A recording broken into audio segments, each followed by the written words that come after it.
हर एक दिल में हिंदुस्तान है, राष्ट्र के लिए मान सम्मान है। भारत माँ की संतान है हम, इस मिट्टी पर हम सबको अभिमान है। प्रत्येक वर्ष 26 जनवरी को भारत का राष्ट्रीय पर्व गणतंत्र दिवस मनाया जाता है। इसी दिन साल 1950 में भारत का संविधान लागू किया गया था। इस साल भारत अपना 74वां गणतंत्र दिवस मनाने जा रहा है। देश भर में गणतंत्र दिवस उत्साह, उमंग और हर्षोल्लास के साथ मनाया जाता है। इस दिन देश के राष्ट्रपति ध्वजारोहण करते हैं और उसके बाद 21 तोपों की सलामी दी जाती है।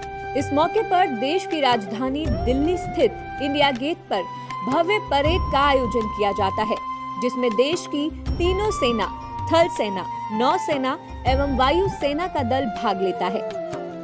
पुलिस और अर्धसैनिक बलों सहित रक्षा बल अपने कौशल, पराक्रम और शक्ति का प्रदर्शन करते हैं। स्टंट करने के अलावा एयर शो, मोटर बाइक पर स्टंट, टैंक और अन्य हथियारों को भी भारतीय जनमानस के सामने दिखाया जाता है। इसके साथ ही खूबसूरती से सजाई गई झांकियों का प्रदर्शन किया जाता है, जो भारत के विभिन्न राज्यों की विशेषता, सुंदरता और सांस्कृतिक परंपराओं को दर्शाती है। ये तो हम सभी जानते हैं कि 15 अगस्त 1947 को भारत को अंग्रेजी हुकूमत से आजादी मिली थी, लेकिन 26 जनवरी 1950 को भारत पूर्ण गणराज्य बना।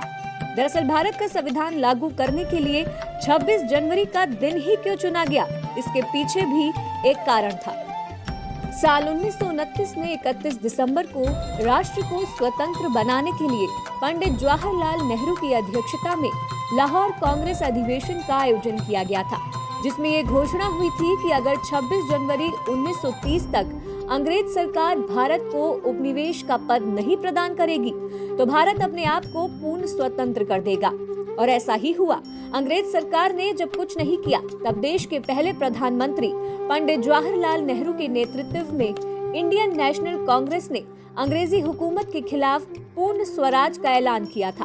वहीं इसी दिन देश का झंडा फहराया गया और 26 जनवरी को स्वतंत्रता दिवस मनाने की शपथ ली गई। और फिर आया वो दिन जब 15 अगस्त 1947 को हमारा देश अंग्रेजी शासन से आजाद हुआ। भारत की आजादी के बाद संविधान सभा की घोषणा की गई। भीमराव अंबेडकर, पंडित जवाहरलाल नेहरू, डॉक्टर राजेंद्र प्रसाद, सरदार वल्लभ भाई पटेल, मौलाना अब्दुल कलाम आजाद आदि इस सभा के प्रमुख सदस्य थे। इस सभा ने 9 दिसंबर 1947 को अपना काम शुरू कर दिया। भारत के संविधान को संविधान सभा द्वारा 2 साल 11 महीने और 18 दिनों में तैयार किया गया था, जिसे 26 नवंबर 1949 को संविधान सभा के अध्यक्ष डॉक्टर राजेंद्र प्रसाद को सौंप दिया गया था। एक लेख के मुताबिक भारत 26 जनवरी 1950 को सुबह 10:18 पर एक गणतंत्र राष्ट्र बना। उसके ठीक 6 मिनट बाद 10:24 पर डॉक्टर राजेंद्र प्रसाद ने भारत के पहले राष्ट्रपति के रूप में शपथ ली और 21 तोपों की सलामी के साथ ध्वजारोहण कर भारत को पूर्ण गणतंत्र घोषित किया था। इसके बाद से हर साल इस दिन को गणतंत्र दिवस के रूप में मनाया जाता है। आप सभी को दिव्य कलश की ओर से 74वें गणतंत्र दिवस की हार्दिक शुभकामनाएं।